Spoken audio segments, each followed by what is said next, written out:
pinag-uusapan natin dito ay yung katwiran. Katwiranan ito eh. So walang personalan. Basta nasa Biblia, yun na yun.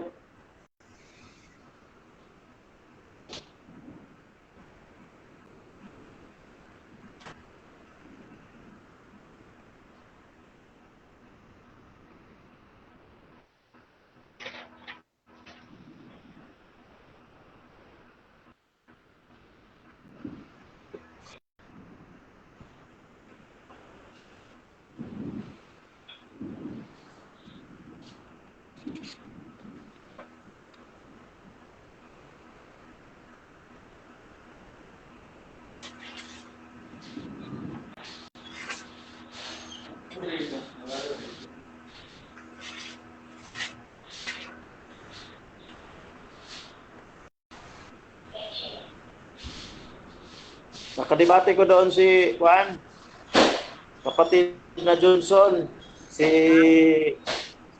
kaibigan Gumer. Dalawa sila. Okay na, okay na. Ka-live na? Okay, ka-live na. Start na. Okay. So, magandang gabi po sa inyong lahat. Unang-una sa ating pong dalawang magpapanggali sa panig ng ating kaibigan, si Pastor Anthony at si Brother Erwin, na sa wakas ay natuloy din ng kanila pong pinagkasunduan. At mamaya po sila na ang magpapakilala sa kanilang sarili sapagkat hindi ko pa sila kilala, yung isa. Then, bago tayo magsisimula, ay babasahin ko po ang rules natin, Okay? Okay. Debate Rules Convention. Okay, ang una, ang lahat ng tanong ay kailangang sagutin ng at least 20 seconds or hindi maximum ng 20 seconds. So sasagutin niya ng ating timer, kailangan nakabantay ng 20 seconds. Ikalawang rules, pag hindi sasagot ng categorical ay next question kaagad at sa presentation na lang ito lilinawin. Ikatlo, kung ano ang tanong, yun lamang ang sasagutin. So hindi pwedeng magpaligoy-ligoy kung saan-saan. Pangapat, sa unang tindig, ang itatanong lamang ay ayon sa itinindig at sa rebuttal stand ay maaaring magtanong ng kahit anong tanong, nilatag man o hindi, basta naayon sa paksang pinag-usapan. So maliwanag naman yung ating rules. Basta nasa topic pwedeng magtanong. Kung makatanggap ng ikalima ng 3 warning ay makatanggap ng disiplina. Pang-anim, out of the topic is not accepted. Kung ano yung topic, mag-stick tayo sa topic. Pang-7, no side comment. Pang-8, no unprofessional attitude. Kaya maganda po ang ating friendly debate na ito kasi no professional attitude. Pareho naman kayo, nakakaunawa. So kayo na lang ang bahala sa inyong magiging attitude sa inyong magdinuong debate. Okay? Pang-9, no objection during conclusion. Pang-10, respect the moderators and the moderator's decision is always final. Ito lamang ang patakaran sa pagsasang-ayon ng debate. Okay? Debate setup. Self-introduction, 1 minute. So kayong dalawa, tag 1 minuto, magpapakilala kayo. And then, ang unang tayo, first stand ay yung affirmative. Yan po ay 15 minutes. Pagkatapos ng first stand ay mayroong cross-examination na 10 minutes po yan na sa negative manggagaling. And then, sa first stand naman ng negative ay 15 minutes ulit at siyempre ganun din ang cross-examination. And then, second stand, rebuttal, affirmative, 10 minutes again. And then, second cross-examination, 7 minutes na lang po doon sa negative. And then, susunod ay second stand rebuttal. Yun na, at negative naman ay 10 minutes. Pagkatapos nun ay ulit second cross-examination ng affirmative, 7 minutes ulit. So pagkatapos nito ay magpo-conclude na sila. Ang conclusion ng negative ay 5 minutes at ang conclusion ng affirmative ay 5 minutes din ulit. So ang final, pagkatapos ng debate na to, magkakaroon sila ng 1 minute Thanksgiving sa mga nanonood. Kung ano ang kanilang sasabihin, magpapasalamat sila. So, ito lamang po ang napagkasunduan natin, ano? So, maging friendly kayo sa isa't isa. Walay sinumbagay dire. It's a friendly debate. Pareho naman tayo mga Kristiyano. So, yun lamang po. At magandang gabi sa inyong dalawa at sa lahat ng mga nanonood. Sana po ay may mapulo tayong aral dito sa kanilang dalawa, no? Pagpalain tayong lahat at magandang gabi.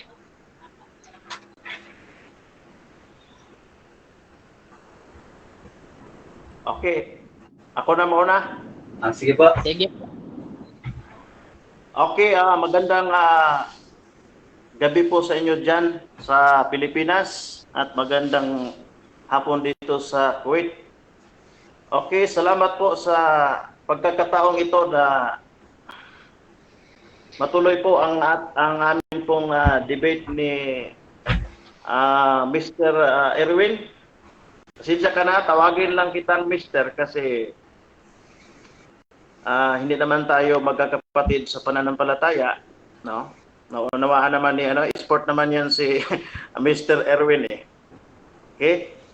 Yun kasi ang paninindigan ko bilang pastor na pag di ko kapanalig, hindi ko kapatid sa pananampalataya ay tinatawag ko lang na kaibigan or ganon, Mr. Erwin. Ano pa rin yun? Respeto pa rin yun. Okay, ako po si Pastor Anthony Gomez, no? Baptist po. At yun nga ang nangyari. Nagkaroon kami ng discussion sa post ko doon sa theological sharing namin. May post ako doon tapos comment si Mr. Erwin, no? Doon sa post ko at sabi ko parang mas maganda siguro na hamulin ko na lang si Mr. Erwin ng debate. Kaya ito na po ngayon. Salamat sa Diyos sa pagkakataong ito na matuloy po ang ating friendly debate, no? Sa araw na ito.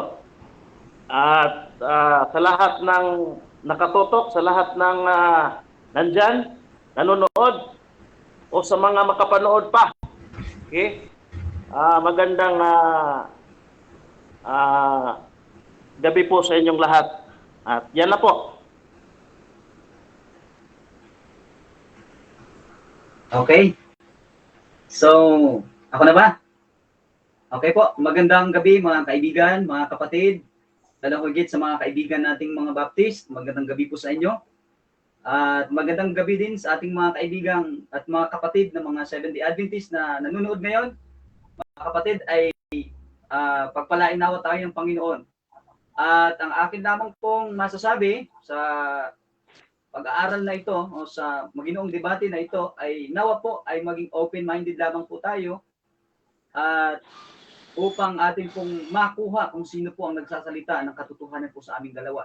So mga kapatid, gaya nga ng nasasabi, maging sport lamang po tayo sa pag-uusap na ito. Walang personalan. Kung kami man po ay nagsasalita, ay binabase lamang po namin sa Biblia, mga kaibigan. Nawa po, yung mga nanonood, kaya live, ay maging pagpapala nawa ang pag-aaral at debating ito sa inyong mga kaibigan, mga kapatid.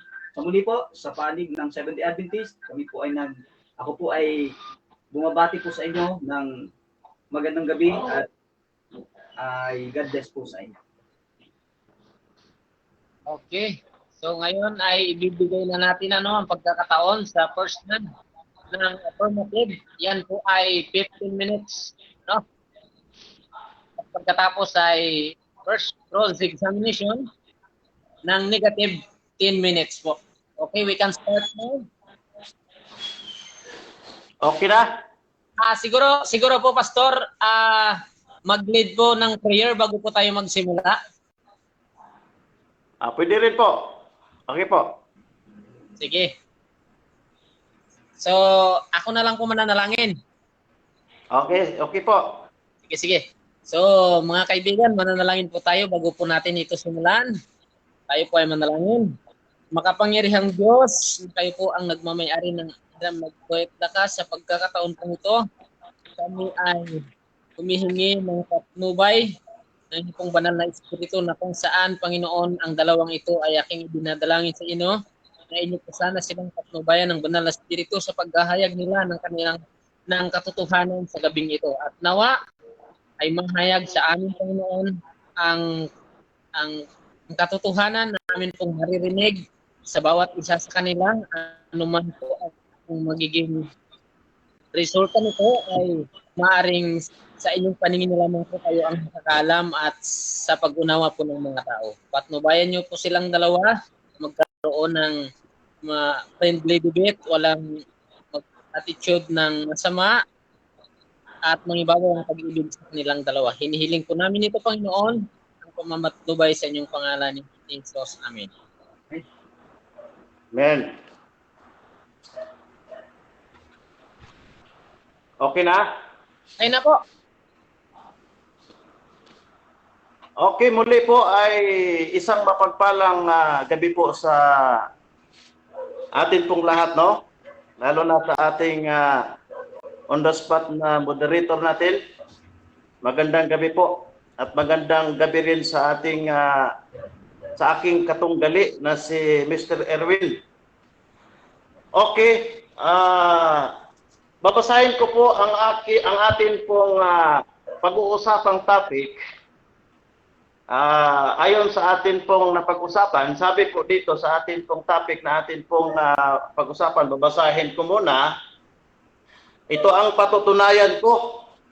Amen? Ito ang patutunayan ko.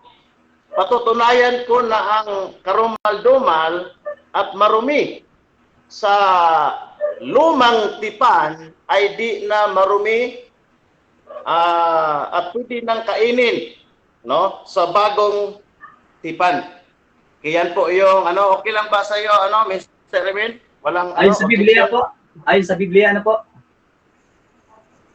Ayon sa bagong tipan po. Pwede na rin ayon sa Biblia, pwede. Kasi Biblia naman yung bagong tipan. Kasi wala naman tayong ibang batayan dito kundi Biblia. Amen? Amen. Yan po yung batayan natin. Okay. Yan po yung atin pong pag-usapan, no, Mr. Erwin? Yung atin pong topic na atin pag-usapan. Kasi alam niyo, ang babanggitin ko muna yung na dapat nating maunawaan, yung tinatawag na yung mga step by step. Dapat maunawaan kasi natin yan step by step na pagbabago regarding sa tinatawag na mga pagkain.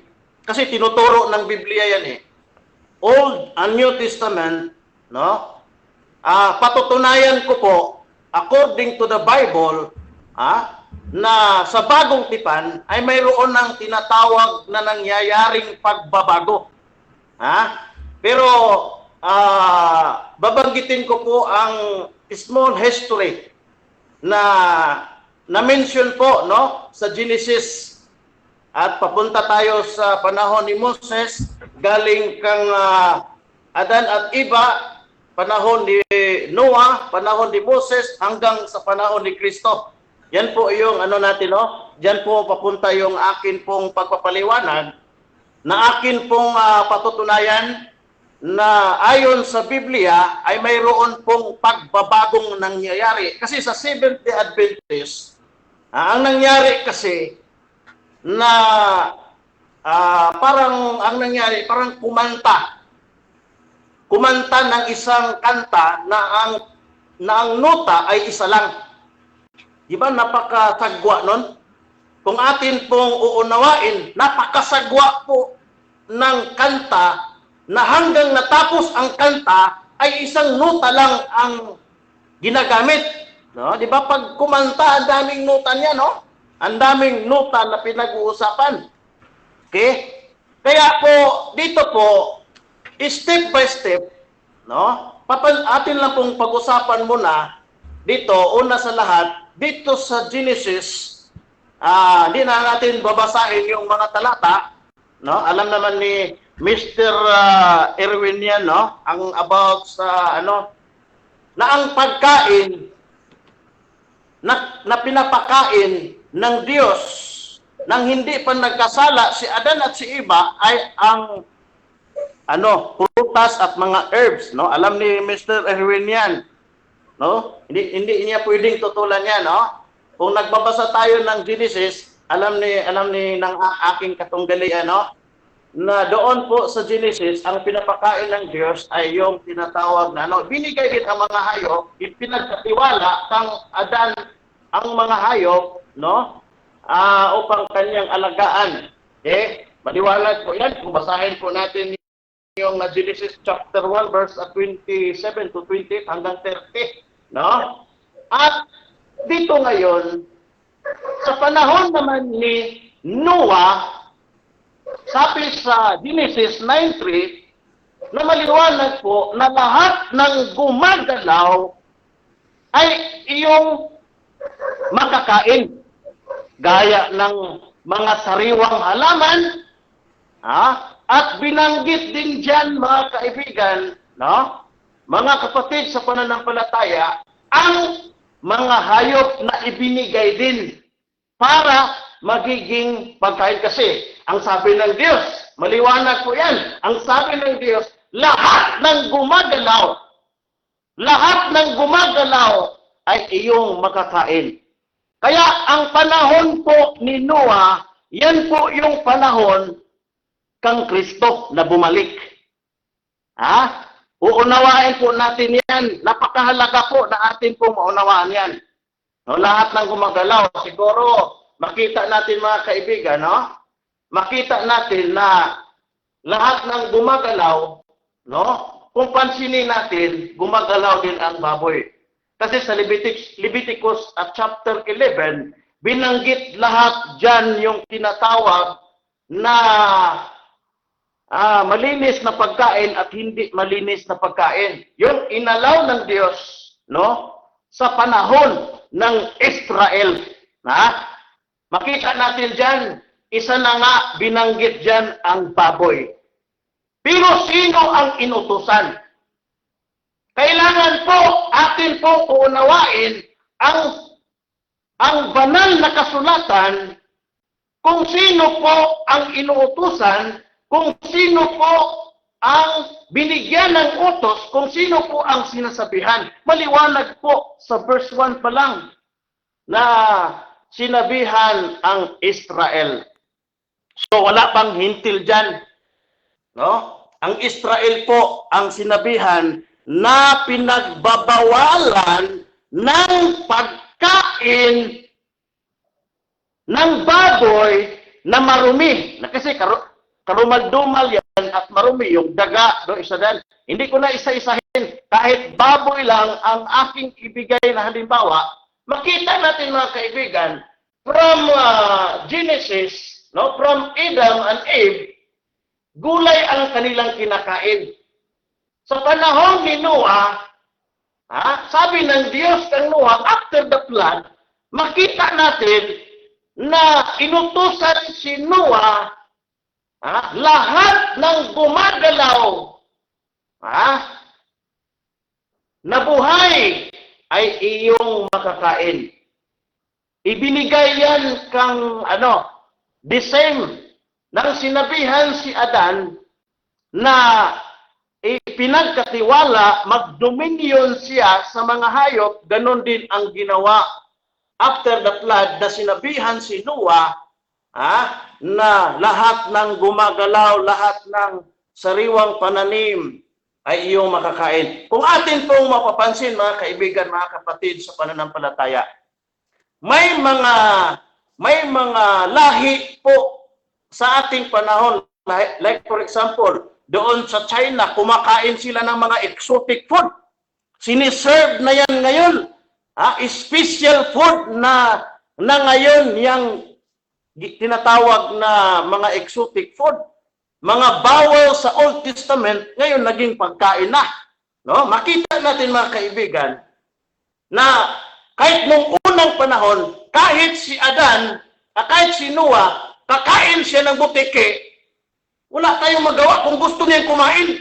Pero si Noah, I believe, na mayroon siyang nakasanayang kinakain. Mayroon silang nakasanayang kinakain. Pero sa ating panahon ngayon, hindi pwedeng babaguhin kung ano man ang sinasabi ng Diyos katulad ng sinabi sa Acts at chapter 10.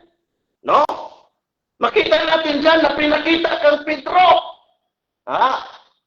Ang Acts at chapter 10, mga kaibigan, para po sa ating katunggali, ang Acts at chapter 10, dual meaning po yan. Dahil si Pedro po dyan, nagutom po si Pedro. Pero sa Sabadista, yan ay isang meaning lang para sa tao. Ako, naniniwala ako na mayroong pahiwatig ang Diyos dyan. No? Hindi ibig sabihin na hindi kumain si Pedro sa inopin ng Diyos na karumal-dumal. Sabi ni Pedro, kailanman Panginoon ay hindi ako kumakain ng marumi at karumal-dumal. Pero ang sabi ng Diyos, huwag mong ipagpalagay na ang marumi, huwag mong ipagpalagay na ang marumi, na ang nilinis ng Diyos ay marumi pa hanggang ngayon. Huwag mong ipagpalagay na ang nilinis ng Diyos. Makita natin na sinabihan po si Pedro, mga kaibigan, mga kapatid sa pananampalataya, napakaliwanag po na sa panahon po ni Moses, atin pong makikita yung tinatawag na pagbabago. Amen? Sa panahon ni Adan, gulay lang ang ipapakain ng Diyos sa kanila. Mga herbs, mga prutas, no? Maliwanag yan sa Genesis, no? Binigay ng Diyos yan. Pagdating kang Noah, lahat ng gumagalaw na buhay ay iyong pagkain. So ang baboy, pagkain yan. Ngayon, pagdating kang Moses sa Israel, anong nangyari? Nagbago na naman. Nagbago na naman, mga kaibigan. Kaya, makita natin yung pagbabago. May pagbabago talaga. May marumi, mayroong tinatawag na malinis. Makita natin, mga kaibigan. Kaya, makita natin na doon sa Acts at chapter 10, may pahiwatig ang Diyos doon. Dual meaning po yun, mga kaibigan. No, sa aking katunggali na si Mr. Erwin.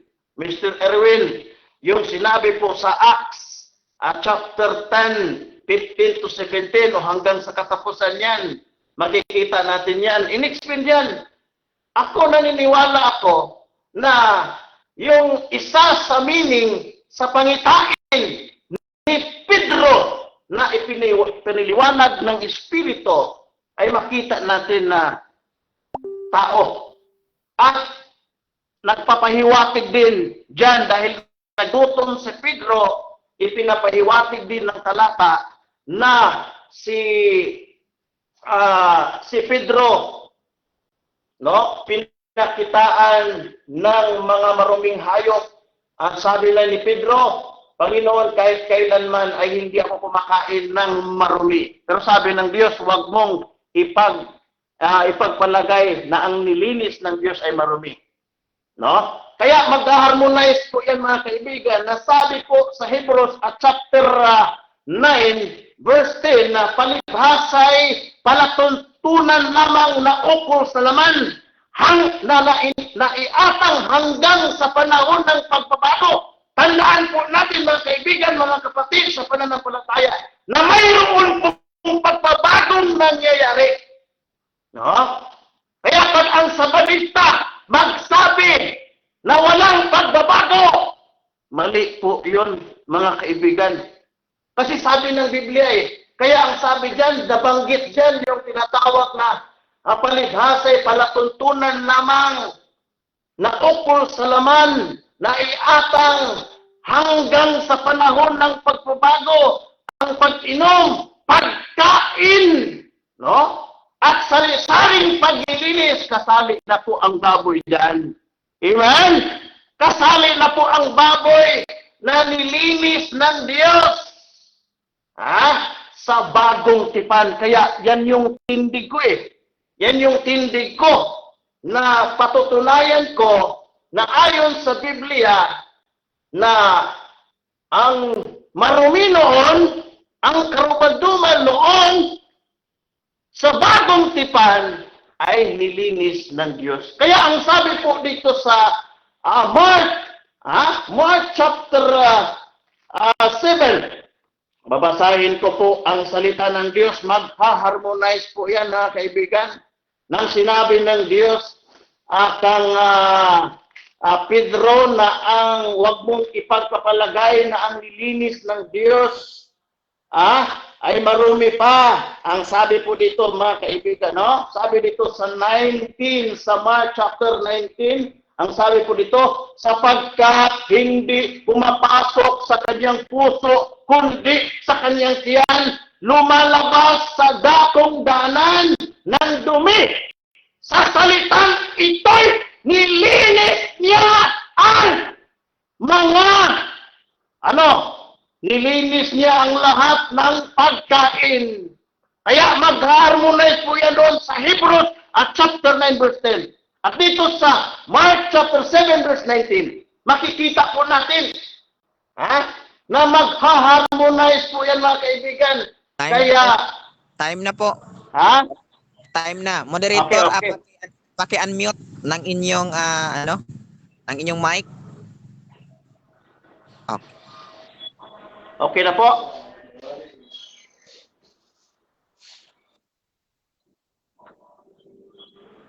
Andiyan na si kapatid. Hindi, manood na lang po ako kasi mayroong moderator. Manood na lang po ako kasi mayroong moderator na. Sige po, Time na ba? moderator, no? I-guide mo sila. Hindi marinig si moderator, pakilapit po.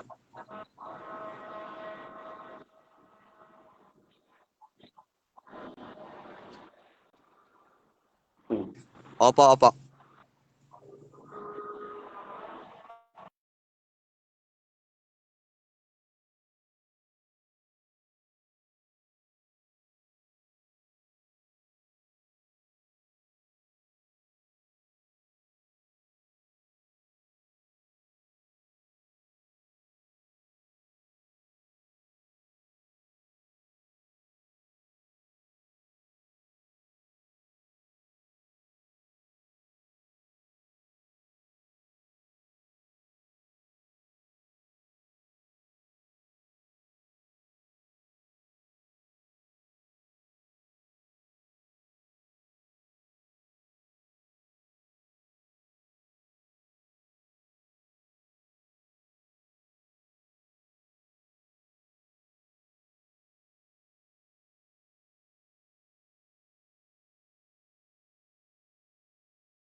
Lang ng 10 minutos sa pagtatanong. Ganon din po sa kabila mamaya. Sige po, go ahead. Okay, bye sa'yo, bye.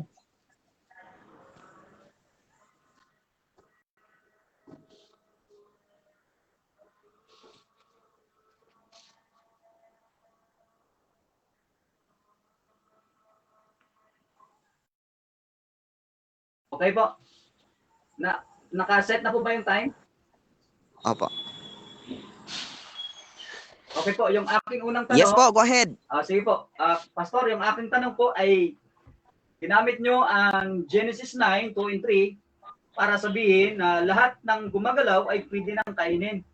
Ang tanong ko po sa inyo, may mabasa po ba kayo doon na si Noah ay kumain na ng karumal-dumal na hayop? Kagaya ng baboy. May mabasa po ba kayo doon? Meron po o wala? Wala pong mabasa pero logic po 'yon. Na automatic na po 'yon na pag sinabi ng Diyos na lahat ng gumagalaw na buhay ay magiging pagkain kasi kasama 'yon sa sinabi niyang sariwa na halaman, kasama doon ang mga hayop. No, pero kaya nga makita natin yung tinatawag na consent pa rin ang Diyos sa instruction kang Noah na Moderator's time. kakain pa rin ng Moderator's halaman, time. pero kasali yung hayop. Moderator's time. Moderator's time. Okay po. Hello. Sige po, Hello, magsalita hello. lang. Okay. I-off nyo po Ilayo muna nyo yung po. video mo na, Pastor, kunin mo kayang video sa yung, sa harap nyo. Sandali Ano, lang, Pastor? kunin nyo muna yung video dyan kasi naririnig dito ang pangit ng video nyo. Ipalayo nyo. Video na, video. Okay. So, moderator's time, kailangan ang unang marinig mismo sa isasagot ng isang sumasagot ay kailangan pagkategorikal na tanong ay kategorikal din pong sagot yung una marinig bago po magpaliwanag ng 20 seconds. Oh. Go ahead po. Okay. Pakiulit po ng tanong. Ay, Mr. Moderator po, objection po. Suggestion na po, Mr. Moderator. Pwede po pag, 5 minutes, Pakiulit po ng tanong, Brother Erwin. Paki-refresh po. pakisabihan po ako kung naka-start na po ba yung time. Yes po, nag-start na po. Pakiulit ng inyong tanong, no? Sige ko po. Ang tanong ko po, kapatid, Pastor, ay sinasabi nyo kanina na lahat ng gumagalaw ay pwede nang kainin sa ngayon sa Genesis 9 verse 2 and 3. Ngayon po, ang tanong ko, meron po ba kayong nabasa doon na si Noah at ang kanyang mga anak ay kumain po ng baboy at ng karumal-dumal na hayop? Meron po, wala? Wala pong mabasa pero yon ay logic na automatically na ang instruction ng Diyos na lahat ng ayon dito sa 3, bawat gumagalaw na buhay ay magiging pagkain ninyo gaya ng sariwang pananim. Lahat ay ibibigay ko sa inyo. Kaya automatic po yon, Mr. Erwin, na Next question. kumakain sa logic ko yon. Question. Sabi niyo po na lahat ng gumagalaw ay pwede nang kainin. Ibig po bang sabihin na pwede nang kumain ng Moderator's time. Moderator's time. Ano po? Moderator's time. I-off lang po ng ang aking pong oras kasi sayang naman po kung Moderator's time. sige po. Brother, Anthony? Naririnig ba Opo. ako? Okay, rinig kita po. Okay. So, pag sinabi ko po na next question, wala na pong may magsasalita. Okay? Okay po. Pag sinabi ko next question, wala nang may magpaliwanag kasi proceed ho tayo sa next question para hindi po masasayang yung kanyang time. So, proceed po sa susunod na tanong. Okay po, Next question. ulitin ko po yung tanong. Kasi sinasabi niyo po kanina sa inyong pagpapaliwanag na lahat ng gumagalaw na nilalang ay pwede nang kainin. Sumasang-ayon po ba kayo na pwede nang kumain ng tao sapagkat ang tao ay gumagalaw? Opo, pwede po. Ano po yan? May categorical po ba yon? Ano po ang ano nyo? Pakiulit lang po. Next question po. Sinasabi niyo po sa inyong sagot na pwede pong kumain ng tao sapagkat sinasabi ng Genesis 9 na lahat ng gumagalaw ay pwede nang kainin. Saan po mabasa sa Biblia na ang Diyos ay nag-utos Wait, pwede moderator's kumain ng time. tao? Moderator's time.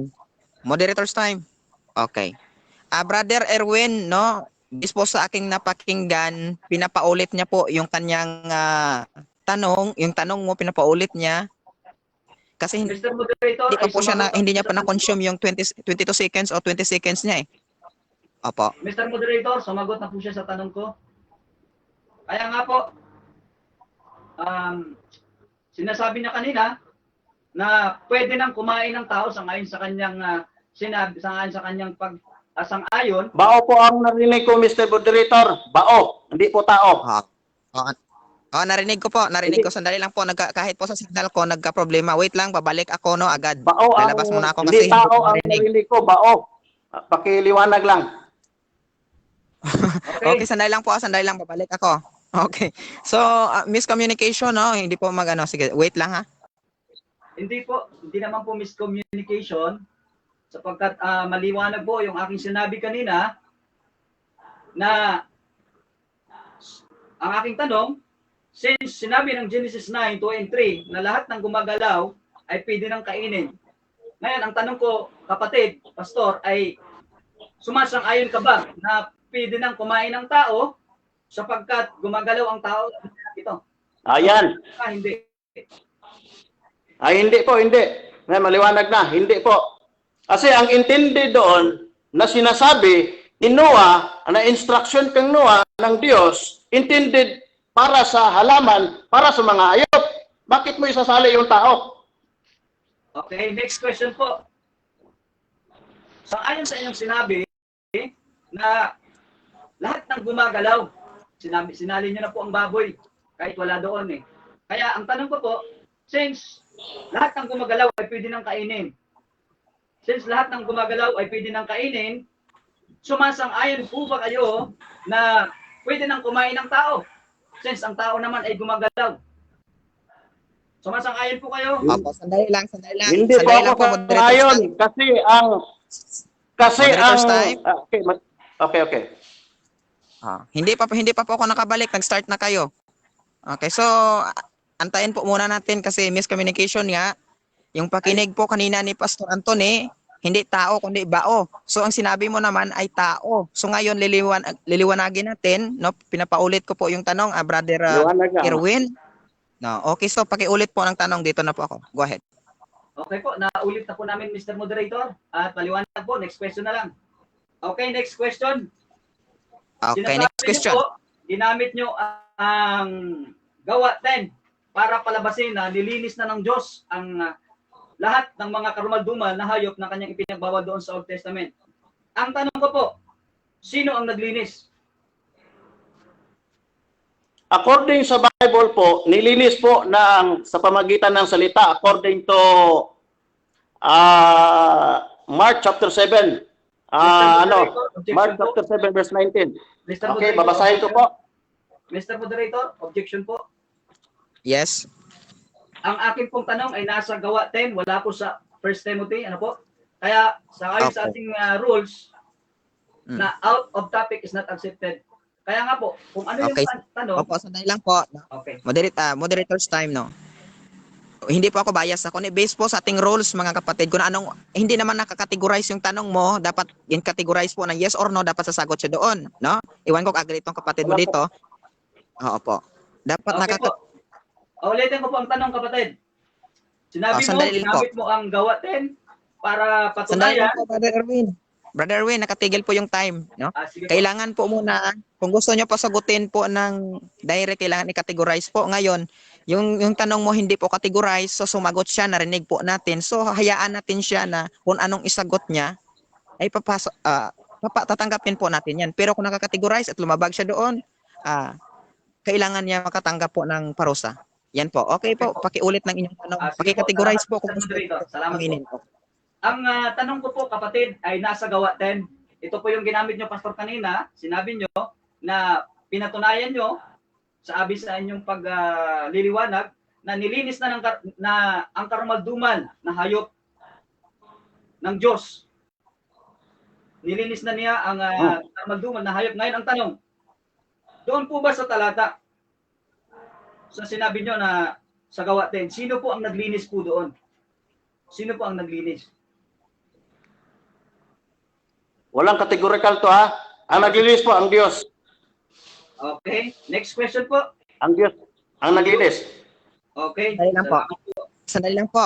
Moderator's time. Brother Erwin, no? Meron pong 20 seconds pong paliwanag. Huwag po munang isingit. Antayin, sasabihin ko lang ng next question pag umabot na po. Okay po? Ay, So, paliwanag po. objection Okay, ulit lang po. Pastor, Ah. kung wala na po kayong sagot no sa aking tanong, Opo. sabi lang Next kayo question na po. ang inyong sagot para Opo. hindi po masayang ang aking oras. Sige po. Okay, ulit po. Nakatigil naman, Next question. nakatigil naman po. Opo. Okay, next question to. Since sinabi nyo na ang Diyos ang naglinis ng karumalduman na hayop doon sa Gawa 10, ang tanong ko po, paano ito nilinis ng Diyos? Okay, ang tanong niyo po kung paano po nilinis ng Diyos. Ang sabi po sa Mark chapter 7 verse 19, sapagkat hindi pumapasok sa kaniyang puso, kundi sa kaniyang tiyan, at lumalabas sa dakong daanan ng dumi, sa salitang ito, nilinis niya ang lahat ng pagkain. Sa pamagitan po ng salita ng Diyos, nilinis po ng Next Diyos question. ang lahat ng pagkain. Next Kung question. naniniwala ka na, okay. Next Doon question. po sa Mark 7:19 po na sinasabi ninyo, na sinasabi ni Kristo doon na nilinis niya. Sino po yung tinutukoy na niya? Yung Diyos o yung digestive system natin? Yung Diyos po, yung niya doon, yung Diyos po, nilinis niya. Okay, sige po. Next question po. Okay, sinabi mo na nilinis ng Diyos. Ang tanong ko po, next question ay, ano ang ipinanglinis ng Diyos doon? Ayon po sa talata, kaibigan Erwin, salita ng Diyos po ang ipinanglinis ng Diyos.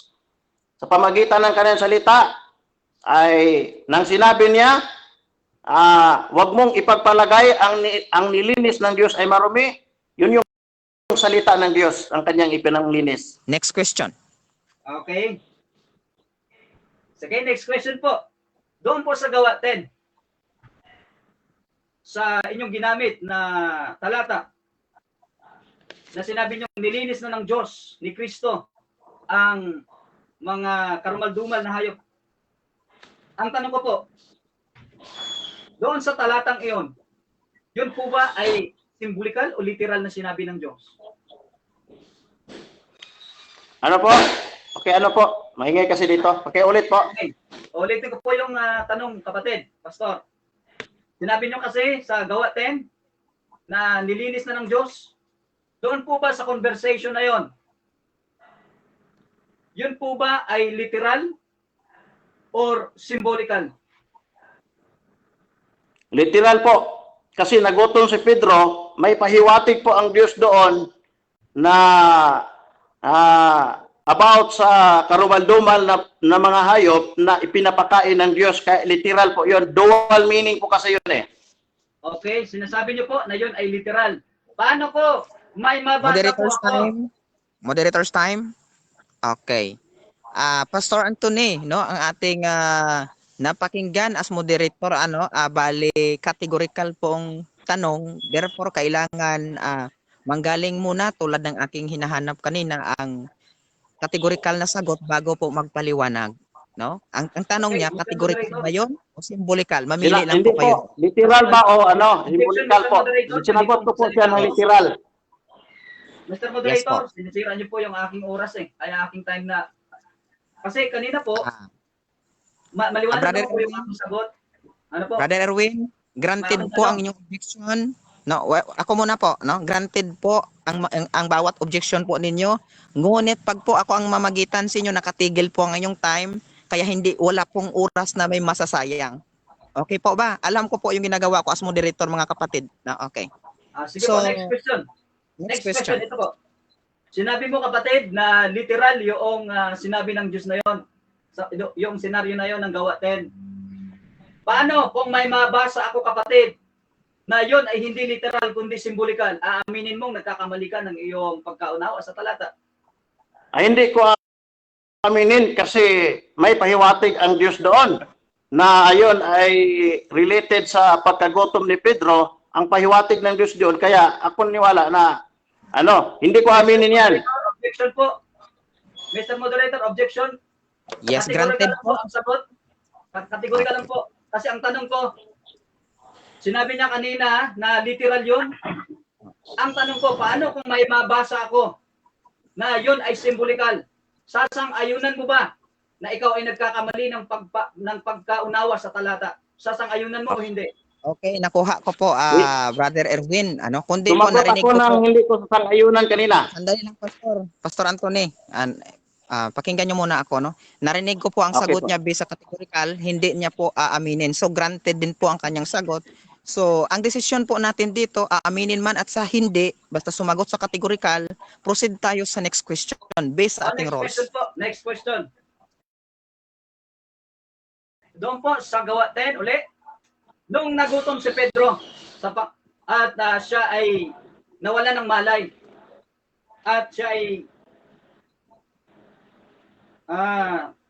hindi niya naunawaan ang pangitain. Ang tanong ko po, doon sa senaryo ng gawa 10, kumain ba si Pedro o hindi?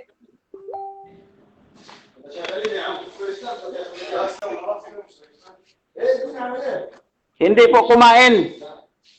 Pero hindi po ibig sabihin na magbabago ang sinabi ng Diyos na nilinis niya ang lahat ng marumi at karumal-dumal. Hindi nagbabago yun. Kahit si Pedro hindi kakain. Okay, Okay, next next question question. po. Okay, doon po sa Mark 7, sinabi nyo kanina doon na para patunayan na hindi pumapasok ang nagpaparumisang tao, kundi yung lumabas. At sinabi nyo, nilinis ng Diyos. Tanong, ano po ba ang konteksto sa talata? Pagkain ba ng baboy o pagkain na di naghuhugas ng kamay?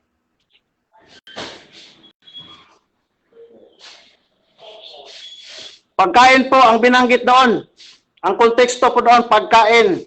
Kasi, alangan naman, sabihin mo, ang paghugas ng kamay, isusubo mo sa bibig mo. Pagkain po ang sinasabi doon. Okay, Next question. ulitin ko po Meron ang na lang tanong. Meron lang po Ulitin kayong ko po isang ang tanong. kapatid. Meron po kayong isang Ginagamit mo. tanong. Okay, ginagamit mo ang talatang Mateo 15 para patunayan na hindi ang pumapasok ang nagpaparumi sa tao, kundi yung lumabas. Ang tanong ko po, ano po ba ang konteksto sa talata? Pagkain ba ng baboy? O di kayo nilinis na ng Diyos ang mga karumaldumal? O ang konteksto ay ang paghuhugas o ang pagkain ng di naghuhugas ng kamay? Moderator's time. Moderator's time. Okay, based po sa aking narinig, paki-construct po ng maayos ang tanong. Tatlo po eh. Yung tanong, paki-construct po at saka itanong po ng Ang dami direct, po. no? Okay po. Okay. Ulitin ko po ang tanong, kapatid, kasi sinabi mo kanina na nilinis na ng Diyos doon sa Mark 7, 15 and 19. Ngayon ang tanong ko po, ano ba ang konteksto sa talata? Pagkain ba ng baboy? O ang baboy nilinis na ng Diyos? O ang konteksto ay ang paghuhugas o pagkain sa di paghuhugas ng kamay? Okay, tatlo po Pakiulit yung po, tanong, brother. Ay, Tatlo po, Pastor Anthony, sige yung po, tanong. So, ulitin ko mamili ulit kayo ang doon. tanong. Mr. Moderator, ulitin ko po ulit ang tanong. Sinabi niya kanina doon Moderator's sa time. Marko. Moderator's time. Brother Erwin, paki-construct po ng mabuti ng inyong tanong para itanong po natin ng direct. Okay po? Sige po. Sige po. Okay. Objection lang po, Mr. Moderator. Tatlo Yes, po kasi yung pinapili niya eh. Pwede dalawa lang? Ay, hindi po. Yun po yung construction po ng aking tanong. Moderator's Sige, time. ulitin ko po ang Moderator's tanong, time. Mr. Moderator. Ito po ang tanong. Moderator's time. Ginamit mo kasi ang Pastor talata ng Anthony.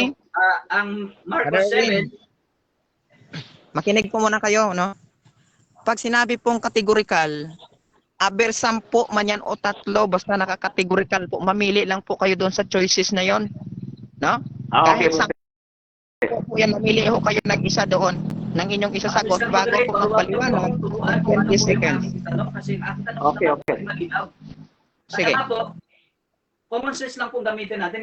Okay po. Okay. Ulitin ko ang Brother tanong. Erwin, no? Ingatan ho natin makapagbigay tayo ng personal, no? Na common sense ang gamitin, huwag tayong gumamit ng ganyan, no? Okay po. At kahit po kay Pastor Anthony, wag ho tayong magbigay ng salitang ganyan na common sense ang gamitin. Meron ho tayong common, kaya nga po may debate tayo. So ngayon po, paki-construct ng inyong tanong at pakiulit po. Go ahead. Sige po, kapatid, ito po yung aking tanong. Ginamit niyo po kasi ang Mark 7:19 at sinabi ninyo na nilinis na ng Diyos yung marurumi na pagkain. Ngayon, ang tanong ko po, ano po ba ang konteksto sa talata? Pagkain ba ng maruming baboy o ang pagkain na dinagugas ng kamay? Pagkain po ng maruming baboy po. Paliwanag. Kasi ang binanggit po dito, pagkain sa talata. Nasabi po dito sa 7:19. Nasabi po niya na lininis niya ang lahat ng pagkain. Siyempre, yung papasok sa ating bibig, hindi naman yung paghuhugas, yung kamay mo na hinugasan, ipapasok mo sa bibig mo, hindi pwede mangyari yun. Okay po. Okay. Ang tinatanong ko, Okay, kapatid, time na po. Time na? Okay, Sige so po. yun ang ating napakinggan po no, sa ating affirmative na ang tema ay papatunayan ko na ang mga kamaldumal sa Old Testament ay nilinis na sa Bagong Testamento. No? So ngayon po mga kapatid, narinig ho natin ang mainit na tanungan at ang mainit na sagot based po sa itinanong ng ating negative. Ngayon po ay bibigyan din po natin ilan bang minuto ito mga kapatid? 15 minutes po. 15? Yes po. Okay, so bibigyan po natin ang ating negative si Brother Erwin Veraces ng 15 minutes sa pagtitindig ng kanyang sa pagsisira ng tindig ng ating affirmative. Go ahead, Brother Erwin. Okay. Sa muli mga kaibigan, mga kapatid, magandang gabi po sa ating lahat. Sa mga nanonood po via live, magandang gabi po sa inyo. Sana po ay magkaroon po kayo ng kaalaman at titimbang kung sino po ang nagsasalita po ng katotohanan sa aming dalawa. Okay po? Ngayon po, ay since ito ay unang pagtindig ko, at ito naman ay hindi rebuttal, ay akin pong gigibain ang kanya pong presentation since ako po ay negative side. Okay, nakita naman natin mga kaibigan, mga kapatid, na ang pagtindig ng kanyang tema ng ating pong katunggali na si Pastor Anthony Gomez ng Baptist Church, atin naman pong nakita na yun ay hindi po biblical. Ano po? Yun ay hindi biblical kundi sariling opinion lamang. Kasi po, kung mapapansin nyo, kung kayo po ay nag-aaral ng Biblia, sa kanya pong sinabi dito sa Marcos 15, 9, ano po? Sinabi niya kanina na hindi baboy daw ang konteksto. Basahin po natin mga kaibigan kung baboy nga ba. Titingnan natin kung sino po ang nagsasalita ng katotohanan, ang ating pang katunggali o ang Biblia mismo. Okay. Sabi po ng 15, Mark 7:15. Ito po yung kanyang ito po ang pagkasabi mga kaibigan. Okay? Ito po ang konteksto sa verse 1. Nang sama-samang lumapit sa kanya ang mga Pariseo at ang ilan sa mga eskriba na nanggagaling sa Jerusalem, kanilang nakita ang ilan sa kanyang alagad na kumakain ng tinapay na marurumi. Ang mga kamay sa makatwid ay hindi nahugasan. Sapagkat ang mga Pariseo at ang lahat ng mga Hudyo ay hindi kumakain, malibang makapaghugas na mabuti ang mga kamay, na sinusunod ang tradisyon ng matatanda. Ngayon po, ang pagkaunawa dito ng ating kaibigan sa konteksto ng Mark 7 ay baboy ang nilinis at ang Diyos ang naglinis. Very unbiblical explanation. Bakit po? Sapagkat ang context ng Mark 7 ay ang pagkain ng mga apostol nang di nakapaghugas ng kamay. Ngayon, ang tanong, ano po ba ang kinain nila? Sabi niya kasi kanina, baboy eh. Ngayon po, anong kinakain nila? Ito, verse 4, kapag nanggaling sila sa palengke, hindi sila kumakain malibang nalinis nila ang kanilang mga sarili at marami pang ibang bagay ang kanilang sinusunod gaya ng mga pahugas sa mga tasa. Okay. Okay? Verse 15. Sinabi dito, walang anumang nasa labas ng tao na pagpasok sa kanya ay nakapagpaparumi sa kanya, kundi ang mga bagay na lumalabas sa tao ang nakapagpaparumi. Kung ang sino man ay may pandinig ay ipandirinig ay makinig. Okay?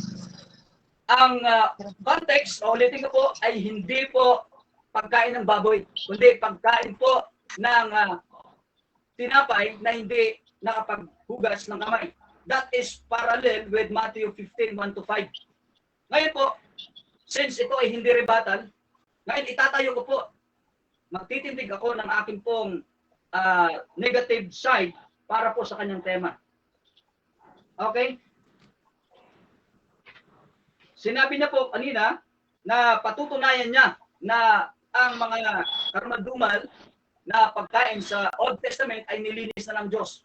According to the Bible, pero napansin naman natin mga kapatid na hindi according to the Bible ang kanyang sinasabi. Ano po? So, bakit kami hindi naniniwala o bakit kami tumututol ng mga Seventh-day Adventists na ang marumi at karumal-dumal na pagkain ay hindi pinapakain sa Bagong Tipan? Bakit po? Una, yung aral na binigay sa mga Kristiyano o mga Hintil ay mula sa mga Hudyo.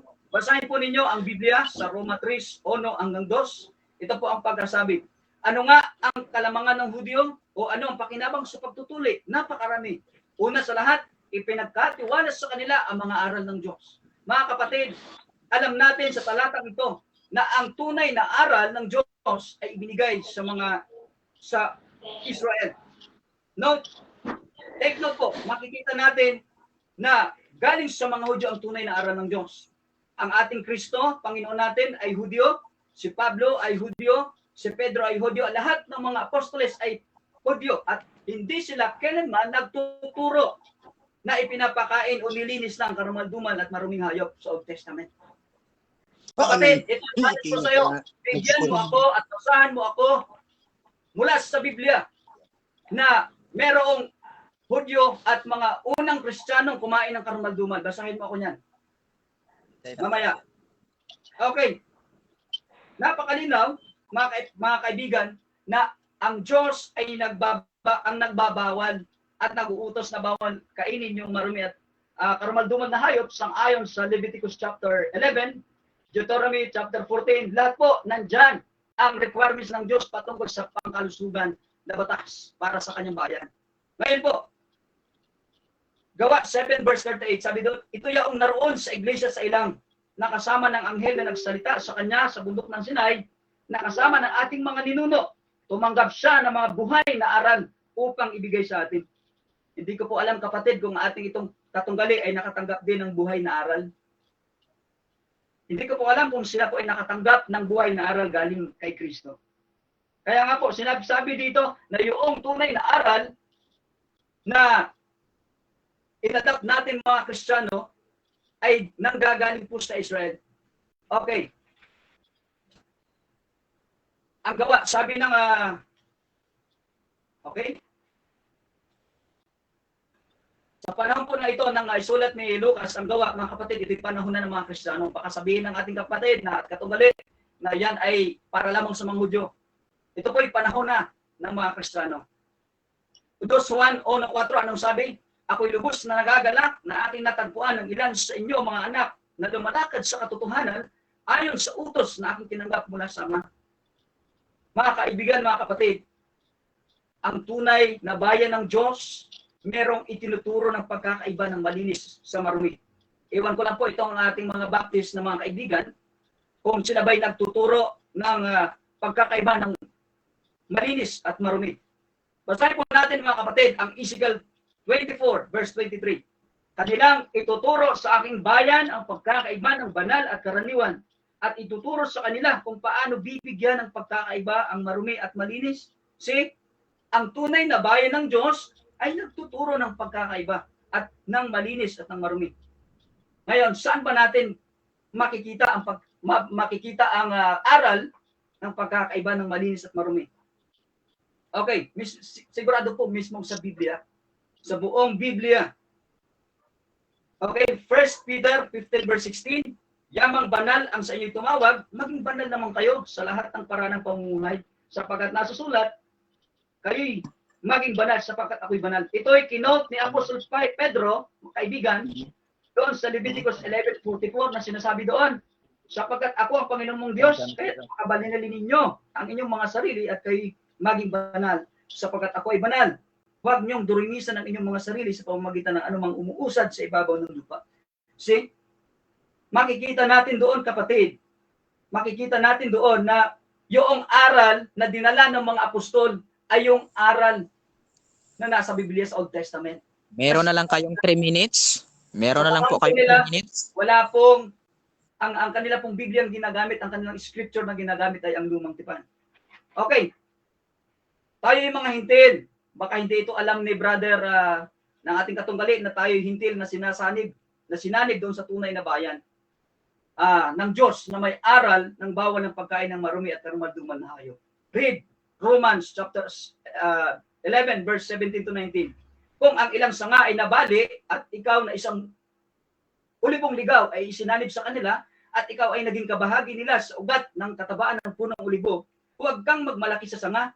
Ngunit kung nagmalaki ka, alahanin mong ikaw ay nagdadala sa ugat, kundi ang ugat ang nagdadala sa iyo. Sabihin mo nga, ang sanga na nabali upang ako ay masanib. See? Dito mapapansin natin mga kaibigan na itong aklat na ito ng Roma, si Pablo ay nagpapatunay na yung mga hintil ay nasanib, tayo na isanib doon sa original na iglesia. Okay? Kaya nga po, sinasabi ng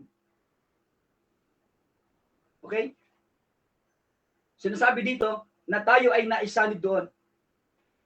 1 Peter 2 verse 21, sapagkat ukol dito na inyong tinanggap na may pagtitiis